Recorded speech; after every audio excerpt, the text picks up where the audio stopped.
And there All he is. right. All And we right. are live. Welcome to All Aboard live on the Kirk Minahan Network on YouTube and on your favorite podcast platform. LK, we are 8 days away from Biden's inauguration, and the Can't country wait. is officially out of control. Oh, do we have Lib K in the house tonight? Is Always. Lib K here? I love Four, it. four, 4 years of Flip K. I love it because this country is in complete chaos. Everything's going down the shitter. 2021 is as predictably terrible as one could expect. So how's it going? How's it going?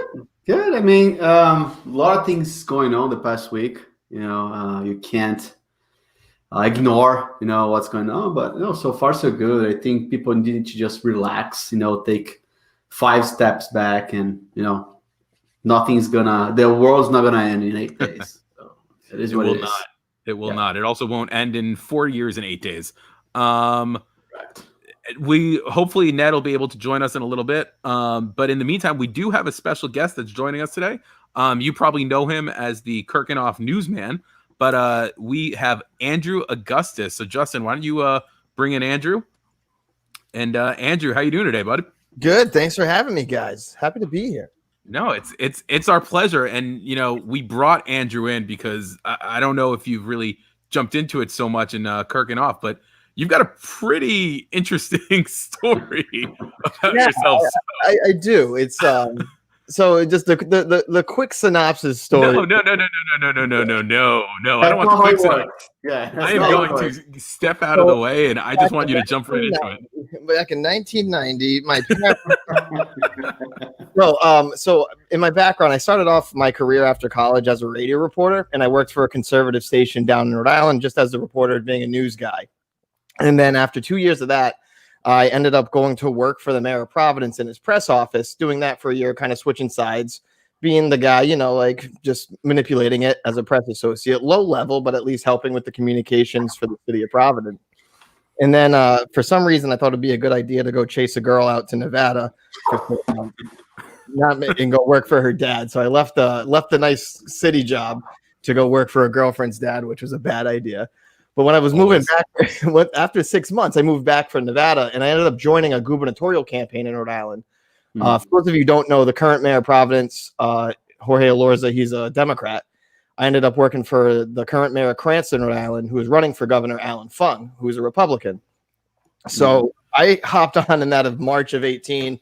Campaign's going great. Everything's going fine. Then one day in October, I get an email from the Huffington Post. And I'm like, why the hell's the Huffington Post caring about a Rhode Island race? Hey, Andrew, we've been given tweets that are insensitive, and we'd love for you to respond. And I was like, I'm not going to respond to this. It's Huffington Post. It's low level. Like, that was in the morning. We ignored it all day. We thought it was going to be fine. And then, lo and behold, 6 o'clock comes around, and my Twitter starts blowing up, and tweets start coming up. So if you Google my name in Huffington Post, you'll see the beautiful article pop up that says racist, sexist, misogynist tweets by a GOP staffer. Now, did I tweet those things out? Yes. The year that they came out was 2018. So how many years earlier did you actually tweet those? Those tweets were done in 2010, 2011. I was in I was a junior and senior in college, and I'm 99% sure a lot of those were, one, alcohol induced. I was trying to be a comedian, and Daniel Tosh was a popular comic at the time, and I tried to do the shot comedy. Yep. Some people liked it. Other people just ignored it at the time. But once I was thrown into the spotlight, in 7 years, apparently the Huffington Post felt I was not allowed to change as an individual. But but there's more stories and more gripes. I get into that story because for the fun thing we're going to talk about tonight with the media and the bias, I have very strong opinions as one who used to work in the media, but also to have this happen to me. And the biggest issue I have with the article is I knew it was going to be when I saw it coming out, like, yeah, it's going to get the play, it's going to get written. I can see why it's newsworthy. But my bigger issue of it was that when they break down like my work history in the article, they talk about, oh, he's working for the Republican mayor, against this. Of course. They skip over the fact that I worked for the Democrat mayor, who's pretty progressive up in Providence, just left that entire year out and then jumped right back. It doesn't fit the narrative. Exactly. So it was, and like that was my bigger issue. I'm like, if you want to go run through my job history, at least own up to all of it, but it doesn't fit their narrative. And that's why I always say, if any of my friends send me something from the Huffington Post, I'm like, why are you reading that crap? It's all slanted one way, which that's part of the problem where I think where we get into stuff happening like what happened this week with at the Capitol is that we're seeing too many people, I think as a whole, just are now going to look for news that they want rather than everything that needs to be. And I'm sure as tonight goes on, I get very vocal. And I think the most happy person that I'm on this show right now is my girlfriend, because she's super liberal. Her and I politically are like not all 100%, but I've been like yearning to talk about this. So she's happy it's not directed at her anymore, because I kind of blame her sometimes very wrongfully. I blame her for some things. Yeah, no, I've just got a couple questions, and then we can jump into this. And Elgin, if you've got any questions, jump in also. So I'm a comms guy. So I understand how awkward it must have been to run crisis comms processes for yourself. I am so curious, how did it, like, you knew it was coming, obviously, but when you saw it hit, what is going through your mind? What are you feeling? What is going on the moment you become aware, when you're like, shit, this is over? I mean, I just go into PR mode. I was very grateful for my boss. We talked about it, and like without him saying anything, the first words out of my mouth were, I'm resigning. We were a week before the election. It's another distraction we didn't need. So the first thing I'm like, I got to get out. Don't let this ruin the last week. I mean, we were in an uphill battle anyway. We were getting outspent millions, and now I will take a little feather in my cap that we lost to someone who's now going to be in the presidential cabinet. So that's a little bit of a like, all right, at least we lost to someone who's now in DC. Even though we were saying that she was going to leave in 2 years if this were the outcome, but who knows? It's nice to be right in the long term for that, I guess. But it's definitely you go in as you know, Adam, in the comms field in public relations, it's defense mode. It's like, all right, here's what we're gonna do. I'm resigning. I'm apologizing. The apology I gave, I was very proud of my apology.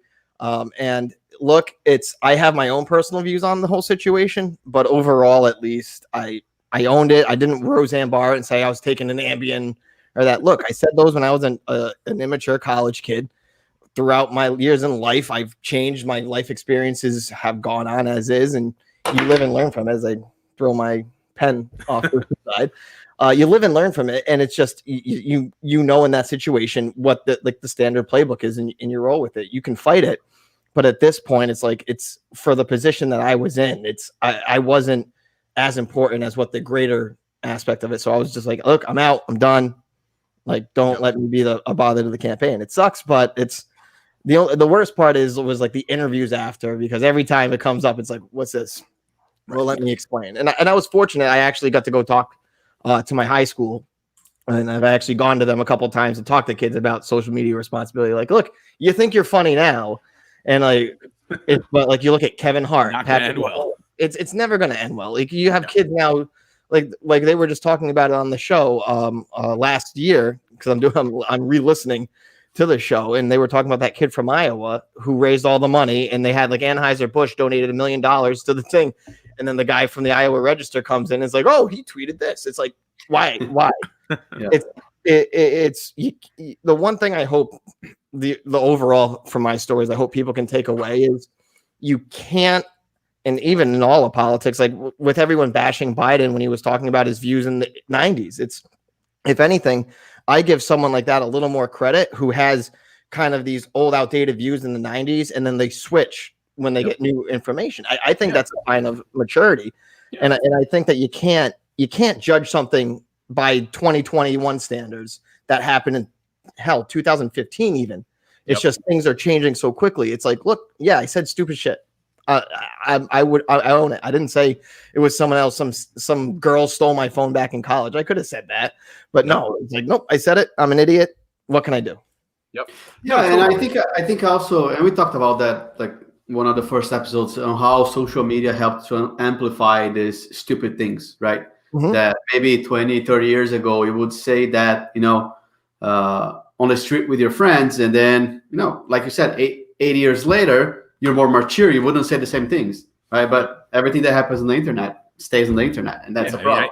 We say it all the time, and I know you and I have talked about this, LK. Like, thank God that social media wasn't what it is now when I was in high school or college, because Lord knows what the hell stupidity I would be posting, and it would have been terrible. But I mean, given what you've been through, how angry does it make you when you see people in the metaverse going on and on about threatening to dox people and go to their employers and try to fuck with people's real lives?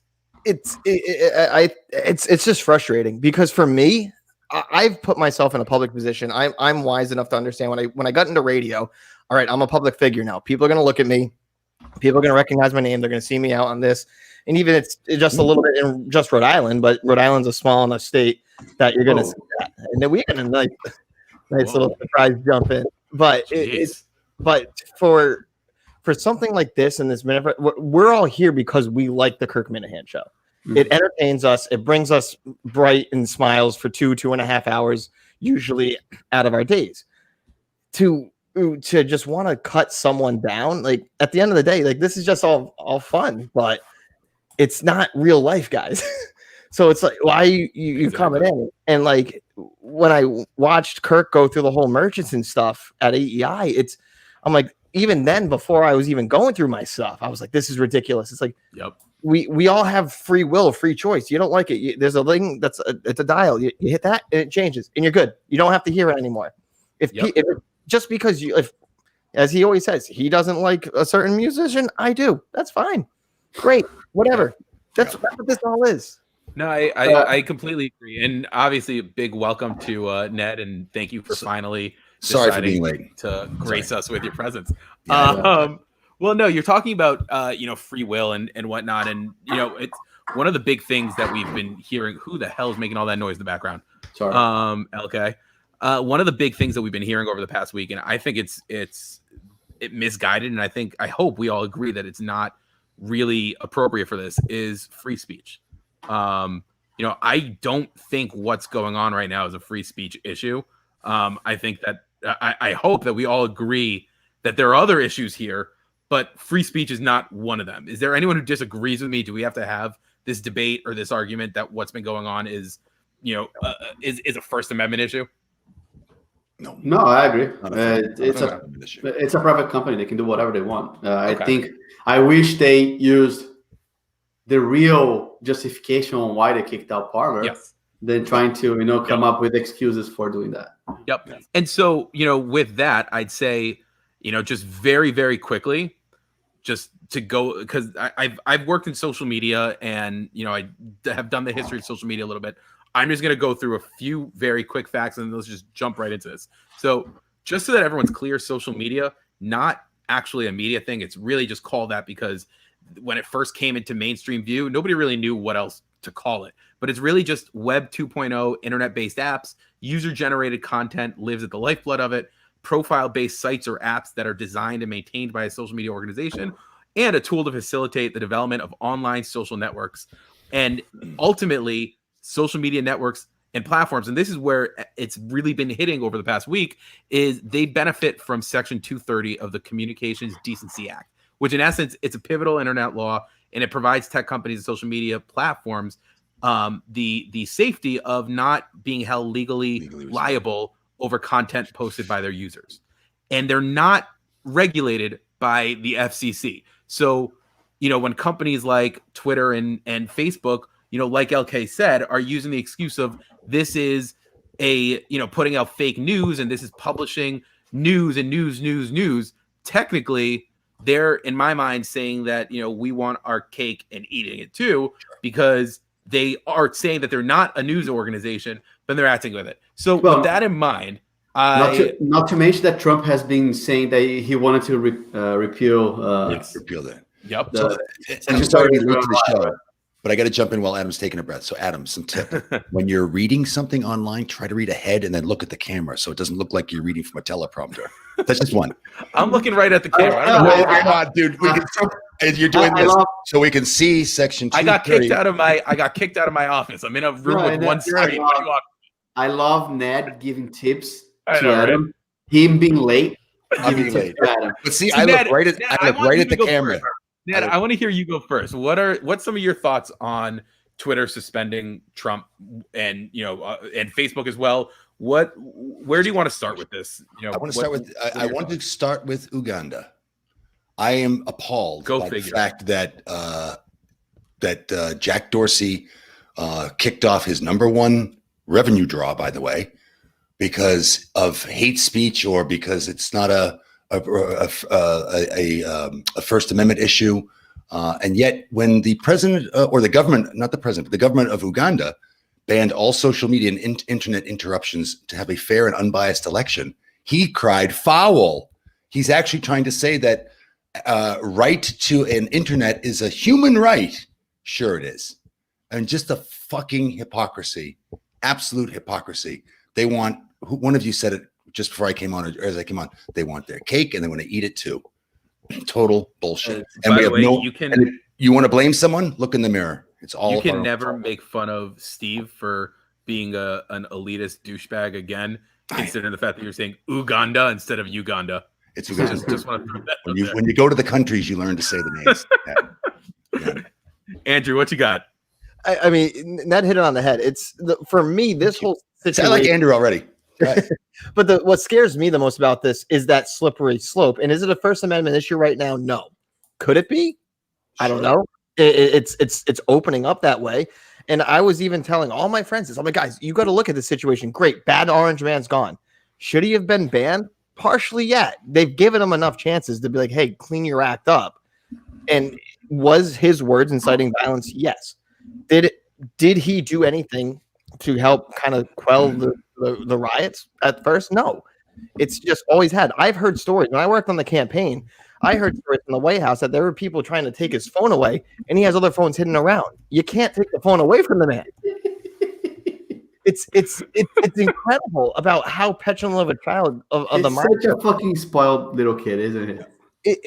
For me, I'm tired of hearing both the left and the right being like, oh, well, they can do this. Well, look what they did then. Yeah, what they did back during the riots after all the property damage that were done after the Black Lives Matter riots, that was disgusting. That was bad. That shouldn't be tolerated. What happened on Wednesday should not be tolerated. That's disgusting. And it's not because, oh, they did it, so we're going to do it. No.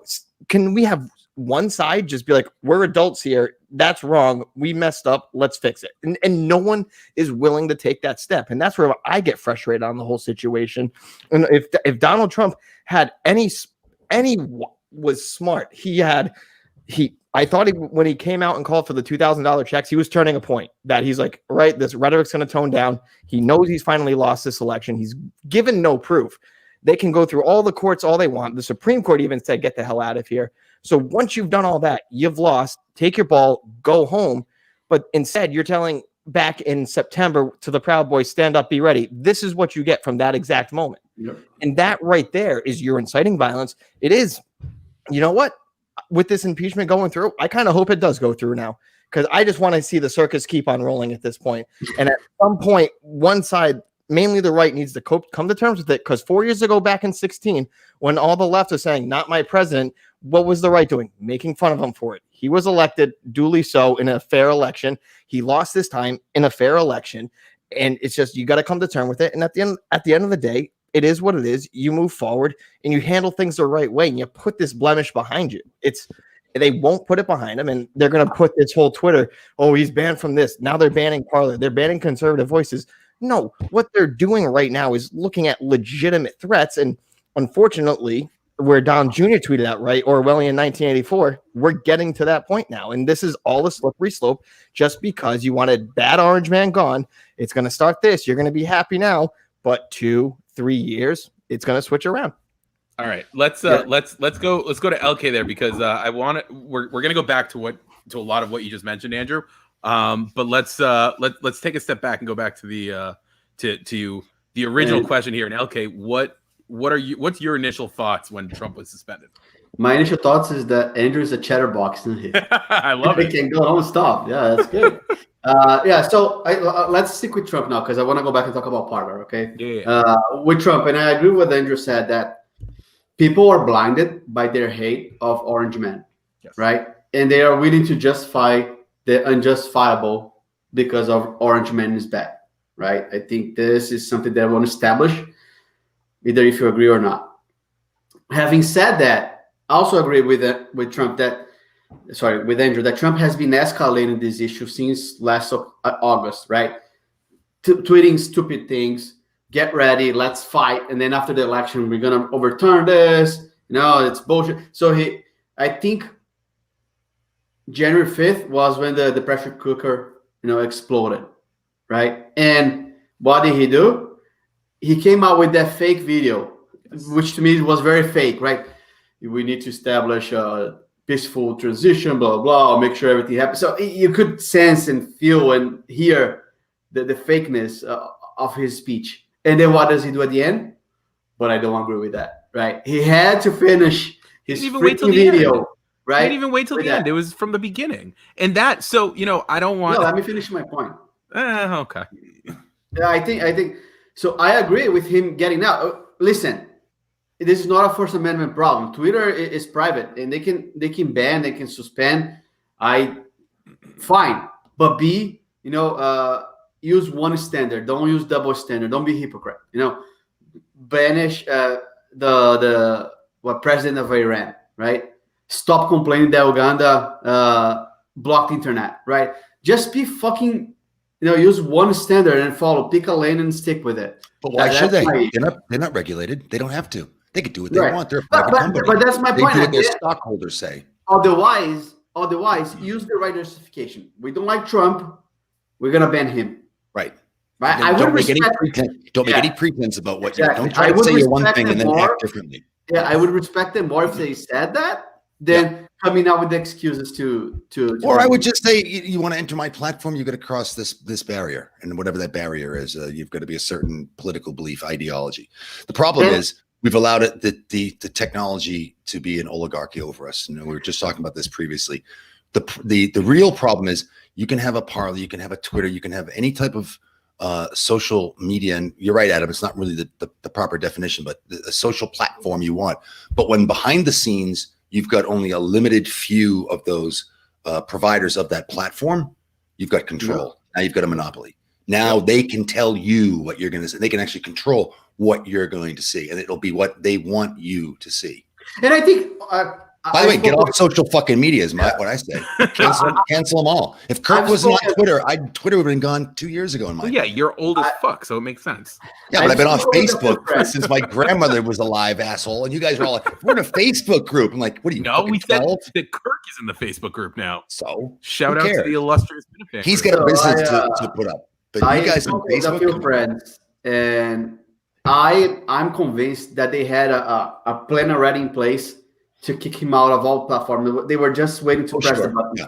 Yeah. And I think January 5th was the perfect excuse to put that process in motion, because it was a coordinated action, right? Yeah. They deplatformed Trump, right? It's not only the big social media. It's like Spotify. He's out of Spotify. He cannot accept payments through Stripe. He's literally done. He has no internet presence, and they did that because they knew he wasn't going to be president.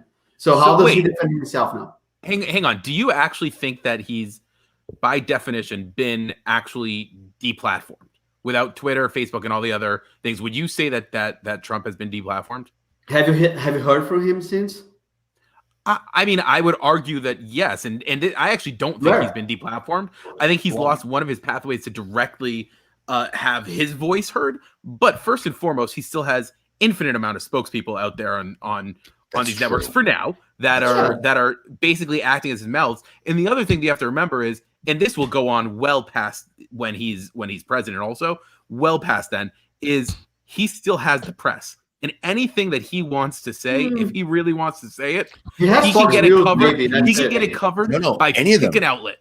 Adam's got a point. So He's CNN. I think that this is right. Like I think that a lot of this is, and you'll hear more about this later from my take for Parler, is that I think that there's, I know, right? That's a teaser in the biz. Andrew will tell you all about it.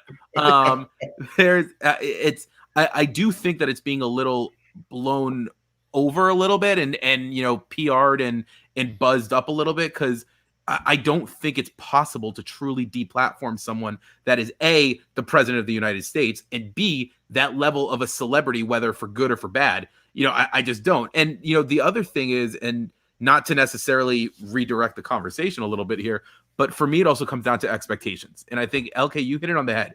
When after what happened the other day, everyone expected a specific type of video to come out from him. In his video, the first thing he says, it wasn't even the last thing, it was the first thing he said is, they've stolen our election. He just went right back to it. And then it was more of like a side note, like, they sort of threw it back in editing. Oh, and we should all just go home and be peaceful. And I think we all sort of saw an issue with expectations and censorship, this past Saturday night when, Justin, and that's called a segue, folks. When Justin jumped in. No, you don't want to go there yet? No, you're not segueing anything. Okay. I wanna ask you. We don't need to get into it yet. Yeah. No, I want to ask you a question. Yeah. Way to kill my flow. Yeah, I hate your flow anyway. Yeah. That video, right? I almost said something really bad. That video. Yeah. That video of Trump. If he kept that fake tone, right? Yep. For the past 4 years, I think the results of the election would be different. Even though he didn't believe what he was saying, 100% LK. I think he would set the tone differently. But he was always like throwing gasoline on the fire. He was never a leader, right? And I think a lot of people put up with that up until the point 3 weeks ago when he just like went batshit crazy. And if he comes back in 24, I will not even consider voting for him. It's like because if they impeach him, that'll be a non-issue. No, let's say he doesn't get impeached. I don't think so either. He's crazy. I think he showed his true colors, right? And I think the Republicans need to take a step back, regroup, back to the drawing board, and see what they're gonna do. But I don't think they can use Trump as a way to come back to I think he'll absolutely be influential. He won't run again. He'll be 78 years old. He'll be a year older than Biden is now. He's definitely. Yeah, because I don't think that he won't have he can make a king. He won't be able to be a king. You know what I mean? He'll be able to be a great influencer behind the scenes, and maybe not the Republican Party. It might be a third party. Yeah, no, because I was going to even say at this point, Ned, it's if you're the Republican Party, I said this is the election to save the Republican Party from Trump for the way that direction it was going, and you needed a Biden win. And it's after the Biden win, it's how are you going to come for it? Personally, who's the worst Democrat president? Everyone says nicest guy ever, worst Democrat president, Jimmy Carter. What happened after Jimmy Carter? That was then 12 years of Republican rule. You had Reagan for 8, Bush for 4, and then you had that.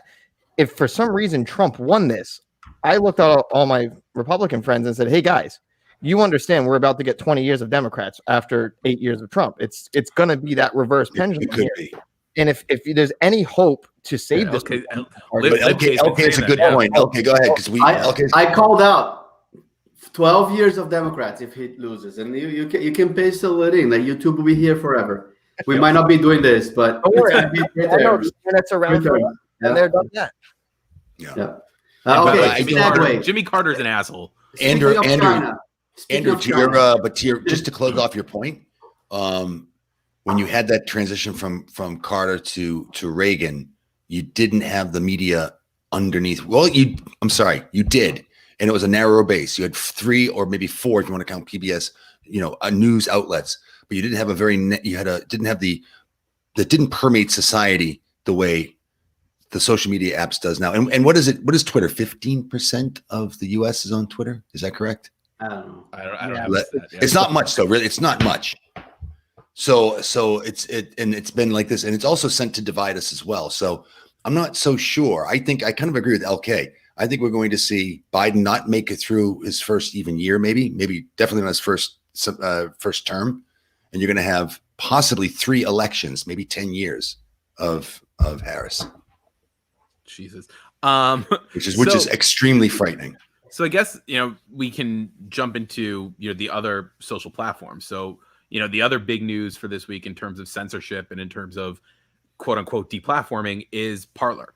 Now, what really bothers me more than anything else, and I think LK, you touched on this before also, is this just feels like it's getting dangerously close to or maybe it was you, Ned, antitrust and anti-competitive practices really quickly. I don't think necessarily AWS kicking them off touches that, but I think it's just that slippery slope. And by the way, AWS has all the rights to say, we think you violated our terms of service, so fuck off. And where I think Parler's playing this up, and I'm curious to get your takes, is if Parler really wanted to get back online, they could get back online. There is ample amount of servers they could have quickly jumped into. They could be back up and running by now. They could have been back up and running within a day. I do think that they are jumping back up. You have no idea why. You don't know how hard it is to put infrastructure together to support 25 million users. I do. Yeah. No, you don't. Clearly, you don't. Ooh. It's not that simple. Ooh, Andrew, this is what I said. Listen, I never said it was simple. I never said it was simple, but it's absolutely possible that days later, a company of this magnitude can't get onto some sort of server. Of course they can. Everyone is boycotting them. Every single server in the world is boycotting them. I guarantee you, there are places in Europe, there are places in pick a country that they could easily get their servers in. Listen, when your lawyer's office quit on you for unknown reasons, you're fucked. You know their lawyers quit on them? Their lawyers quit on them. Parler's lawyers quit on them. Yeah. For unknown reasons. Okay. Unknown reasons. Well, listen to his interview. It's on Fox. It basically, he said, I got a call in the morning. My lawyer's office called and say, we're out. We're not representing you anymore. And that happened to a bunch of vendors. Did he say, and naturally, if your lawyer is calling you at 7:00 in the morning, which they don't do because it's too early, to quit, don't you? Then isn't the next question, well, why? What did they tell him? Nothing. It's like, we can't represent you anymore. You're on your own. And then because you owe. Oh, all right, then I'm not going to pay you whatever I owe you either. Fuck you. But that's the thing. I think what happens is politicians were calling those companies, say, hey, if you continue supporting Parler, no, we're not going to do business with you anymore. It's like peer pressure. And when you have every single vendor out there that would be capable of hosting them, doing that. Why can't we find, and again, I'm stealing from my previous show because I thought of it there because I'm not very quick, but when I have a good idea, I keep it. Someone like, I think RA was saying that Elon Musk is now over $209 billion in value. Of course, it's mostly in stock, right? Yeah, so if you had an entrepreneur, richest man. Yep. So if you had an entrepreneur who's also a visionary because he is a fucking genius, right? Couldn't someone like that just start an alternate internet? They could do it. You had the money, you had the influence. Where's Tesla based? They're based in California. Don't you think like most they moved to Texas? They moved to Texas now, but most of their employees are left leaning, right? They're liberals. I'm not saying all of them, but it's like they've got satellites now in space. So Ned, the other thing that you have to remember is that yes, they can start in Trump. It's going to take forever. The rumors of Trump saying Trump starting his own social platform. Yeah, that's not going to happen. That's even if it does, it's the problem is user adoption. So you don't say let's go Yahoo something. You say I need to go Google something. It doesn't matter what comes now. I say it will never be as big. you still say you need to ask Jeeves. It doesn't matter what comes out now. It will never jump to the same level that it is for years. At very least, it'll take years to get to where Twitter is now. Or MySpace, all the what was the Napster? Those things. So those are the first. They're gone, and their replacement. This will also pass, and you can easily change that. I don't know. So here's my thought. Right, I think again, people are blinded by their hate, and it's Trump, and then all the conservatives, and they put everyone in a bucket. But the problem is, I think it's a dangerous precedent, right? Amazon is on their right, to kick out Parler. But what happens next time they don't like someone else? Now they have the precedent. They're going to kick someone else. And what if it becomes an antitrust problem where they're just kicking out competitors and now fucking with them? Because like it or not, Parler's infrastructure was on AWS. It's not easy to get out of there and stand up another one. Even if you go into their competitor, right? Yeah. It's not easy. None of their competitors want to host Parler. So it's a very, very uphill battle. It's not easy. So I don't like it, and I have a lot of friends on the tech industry, and they are celebrating that. And they might not like Trump, they might not like conservatives, but I think it's the essence of what Amazon is doing. I think it's wrong. And a year from now, your friends think it's wrong. Colleagues. I'm sorry, but I'm asking. I think Amazon is right. They love it. They think Amazon. Yeah, they love it. I think I want to be clear on that. a year from now, when they calm down, So the tech people are in favor of censorship. Well, I don't think they are processing that. I don't think they are just fine. Yeah, kicking Parler because they don't like Trump, but it's a bigger problem in my opinion. That's why I agree. What I'm saying is those are the people that we should be worried about, because those are the ones that are making these type of decisions, and they don't understand how the country or the Constitution actually works. I think there's very smart people. There are a lot of smart people, and I'll wrap up, Adam. But I think there's a lot of smart people working, in Silicon Valley. Even listen, I don't care if they are left leaning. I have a lot of friends that are liberals. That's not a problem.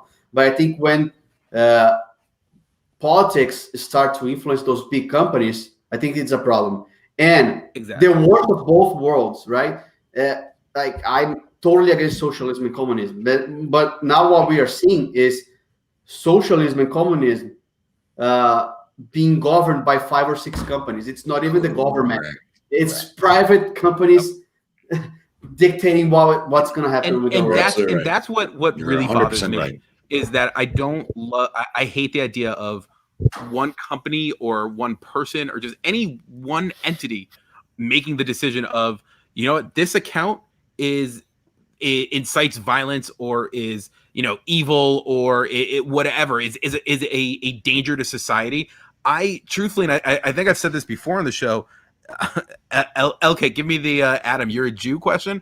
I would rather, as much as I don't love or want to see, anti-Semitic or Holocaust denial Facebook groups or shit like that, I would rather live in a world where those are allowed onto these platforms, just like anything else, because there's no reason why the company itself should be the ones to be making that decision. If people don't want to listen to it, if there are enough, hopefully there are enough educated people out there that they'll say this is clear bullshit.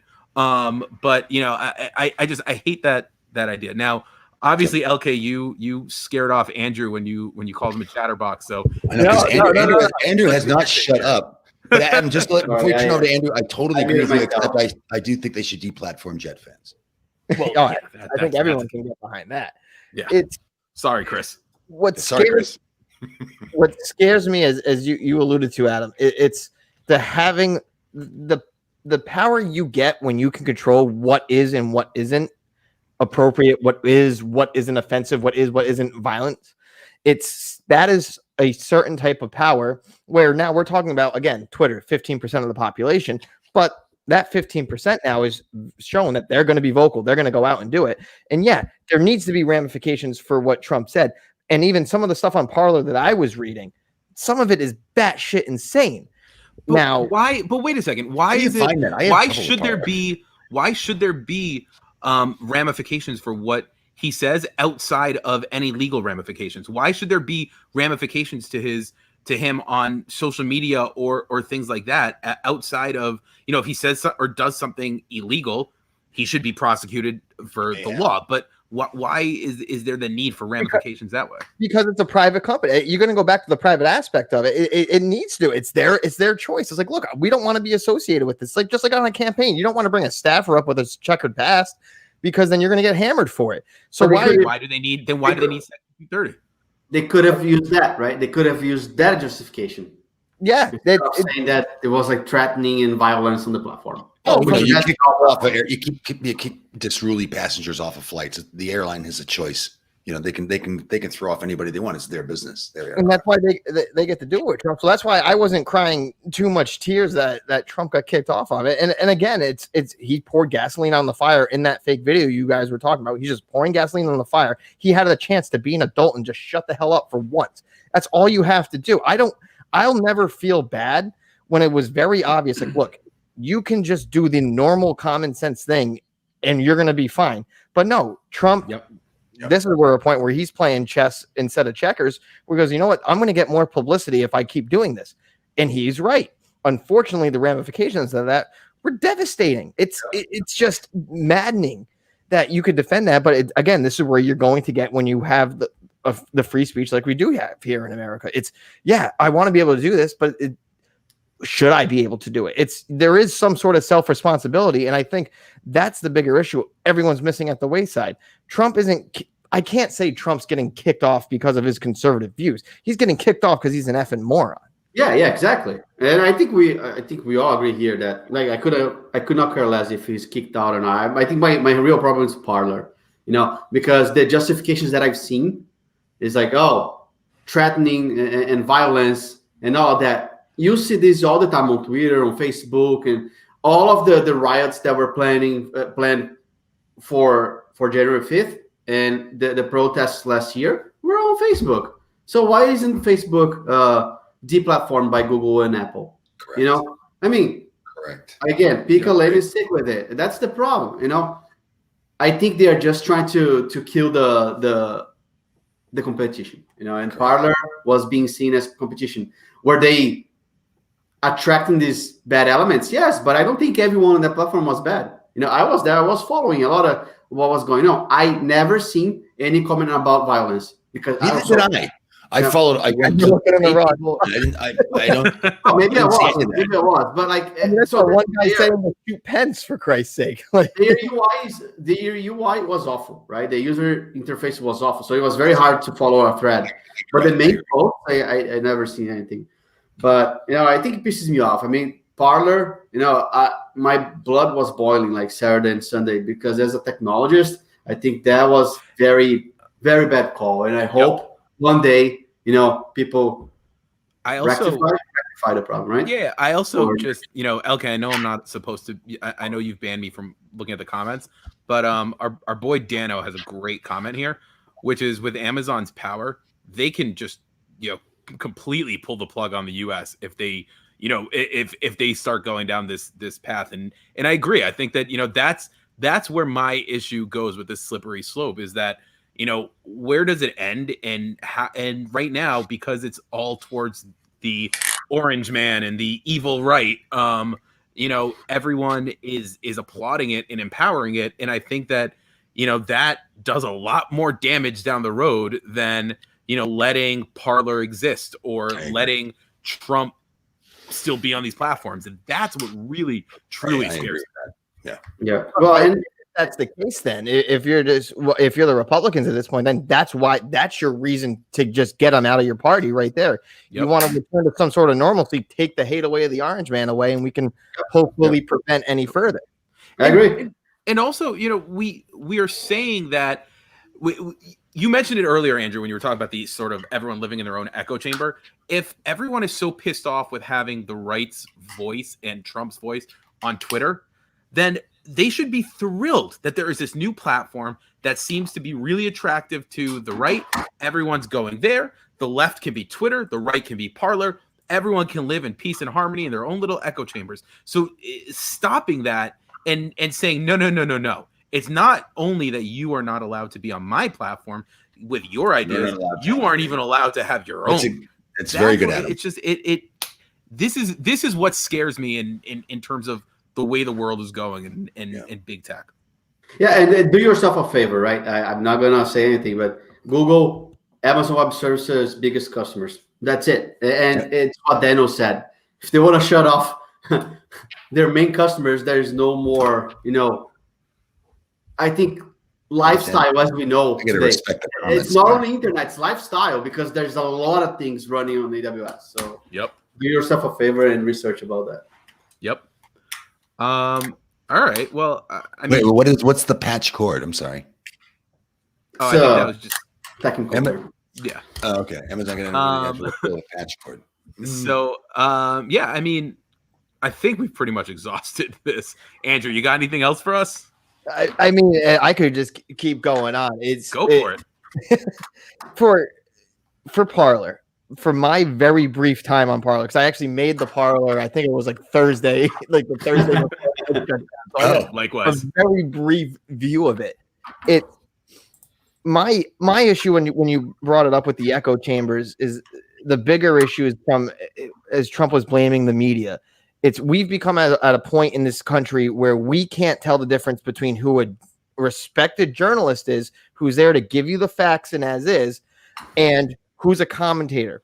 Chris Cuomo is a commentator. He does not produce news. He does not find news. What he says isn't news. It's opinion.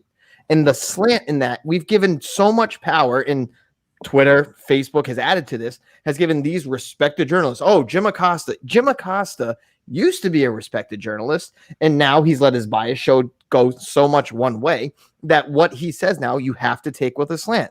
For me, it's the most bogus thing. Like, as they said on the show earlier this week, sometimes like you watch MSNBC just to get yourself fired up. So I watch Fox to get mad at those idiots. I watch MSNBC to get mad at those idiots. Yep. Both sides are morons right now because they'll tell you, oh, the sky's blue. Oh, well, technically it's purple. Well, if you talk to a physicist, it's technically purple because of the way the sun hits the thing. Yep. You'll never be able to agree on something. And unfortunately, too much of the public right now is just like, you know what? He's a bad guy. He's right. If he's good, that's a lie. There's just too much bull that you have to disseminate through. And that's also one of the dangers of social media. Yeah, and I also think it's a too many cooks in the kitchen as well, in the sense that, there are too many options. Truthfully, I think that having so many different options where you can just pick your lane and you can go, if you are staunch right, I'm only watching Fox News. If you're staunch left, I'm CNN. And never the twain shall meet. And it's just, to me, that creates the environment that we're in now, where you have the option of living in your echo chamber. You have the option of not having your beliefs and ideas challenged in any legitimate way. And that, but should you live on an echo chamber? You shouldn't. I don't think you should. And I think that's the problem, is that people do. Yeah, and I agree. I think, again, like I said, everyone needs to take five steps back, relax. Both sides, right? Trump is gone. It's a done deal. Especially me. Conservatives need to calm the fuck down. Liberals need to calm the fuck down. For conservatives, the world's not going to end. For liberals, conservatives don't hate you. And listen, let's live our lives, right? I come from a country that has been devastated by socialist governments, but it's not like it's the end of the world. They go, they fuck the country, then someone else comes with a more of a centrist or conservative, approach, and do things right and do a lot of things wrong. Like both sides are stupid, and both sides do nice things. You take the good with the bad and move on. I too was raised in a socialist country, okay, and I fled from Massachusetts and came to Florida. Yeah. All right, Adam, you want to talk about the dictator, Justin the Dictator? Sure. Let's jump on that for a second. So I think, and Justin, old Justin, are you here? Are you still watching? All right. If you are, come on in. Okay. So I have a question for you, and you can come on in and leave. And I think that what happened is sort of an issue of expectations, where you think your view is that you were told this is going to be just a straight up, KMS wrap up type of focus. And when it wasn't, you thought that you were put in a situation where you were afraid that you were letting things get off the rails and it wasn't what it was supposed to be. And that's why that happened. Am I right here? I think it was more lack of communication than what would you say? Lack of expectations. Just a misappropriation of expectations. Yeah, I guess you could say that. I was under the impression that it was going to be more of a Kirk Minahan wrap-up show. Looking back on it now, I should not have had that impression. I don't know why I did. So, yeah. I mean, for the most part, though, don't all the shows touch on KMS topics, one segment like we do? Yeah, but I don't think. But see, this is where, again, and I know that Manners like to tweet that, all aboard hasn't even been kicked off at all once. But again, I think it has to do with the expectations here, where that is true. We should get kicked off, Adam. As well, yes, for sure. But we've never billed ourselves as a as anything that we're not. And I'm not saying that the guys did. I'm just saying that I think there was a miscommunication of the expectations of what that would be. LK, what are your thoughts here? I think Justin fucked it up. He jumped the gun. Yeah, we have bad days. I know. I love Justin though. I don't. I like that he shit on him. owned it up. He owned it up. No, I apologize. Justin, it was entertaining. Like a man. That's for sure. Good crap, so. I'm in a PR position who's had to apologize publicly for I shit. know. Yeah, you handled the playbook perfectly, Justin. I tried. And hey, you weren't in Huffington Post, so That's true. Gotten worse. Not yet, at least. I don't think I picked up on the story yet. Experience. 10 out of 10 do not recommend. So what's Justin? How is the new boss? Is he treating you well? He's great. I mean, I'm teaching him the YouTube stuff, so he's going to be the in charge of like the content on the YouTube side. So that's exciting. Cool. All right, Nustin, come in, say hi. Is that going to free you up, Justin, for more stuff? No, I mean, I'm pretty. I mean, yeah. If Steve needs me to do something, I'll do it. So how many interns are you managing, new Justin? 2? How many employees? Interns. Yeah. How many interns are there? 2. Cool. You feel like a boss now? What's this? Do you feel different or? Justin, I'm just to let you know. LK is going to ask you if you want to go on a cross country road trip. No way. No, I'm done The with answer that. is no. So, Yeah. The answer is Hey, always listen, no. but if you want, You don't want to share a bed with Both that man. directions. You go east, west, and he goes north and south. Oh, God. yeah, I gotta bring you weren't here before the show, but LK was like, he's the king of dick game. I'll be in charge. I'll be the one who decides. It was kinda weird. I don't know. Justin's got it today. yeah. Dude, Justin can bring it. There we go. Nustin, King John what Justin. do you think is harder, managing the deli or managing Justin? Deli. Why? Deli. There's a lot more people. He likes to manage the salamis, cut the salami and all that. All right, okay, stop fantasizing for a minute A lot here. more personalities in the deli. There's a lot like there was a drunkard there all the time. So you kind of have to. I don't have to deal with Justin getting drunk all the time. No. Have you ever Other interns though and producers, Yeah, right. but not this Have- one. Yeah. have you ever stopped a would-be shoplifter? No, but I did put somebody in cuffs.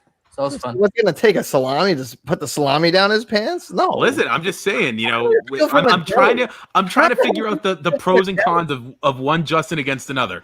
That's all. Yeah. All right, boys. Yeah, I think this I think we runs wrapped it course. up. All right. We let the Justin duo there running a course. So, okay. Oh, All right, you want guys. to wrap this up? I'll let it go forever. Thanks, Justin. All right. Well, Andrew, thank you very much. Justin. Thank you. And that's, Again, my apologies for being late. No, our pleasure. It's all good, Ned. You're just the beauty of this all, anyways. That's all we've got for today. So thank you all so much for watching, listening. Andrew, thank you so much for joining us, guys. Please don't forget to follow us on Twitter at KMN All Aboard. Also, we Parlor. Oh, sorry. and on Parlor at what is it, LK? Okay, man, all aboard. No, all aboard. At Parlor? All aboard pod, POD. And don't forget to check us out on your favorite podcast players starting tomorrow morning at 6 a.m. Please download, subscribe, rate, review. LK, do your thing. Also, there'll be a late show. No, you're like, It's going to be a drop tomorrow morning, too. download, review. Oh yeah, like, tap the bell, subscribe. Oh yeah. First listen to the new episode of KMS, and then listen to us. And yeah. Andrew, do you have anything you need to promote? No, I mean, I 46 viewers.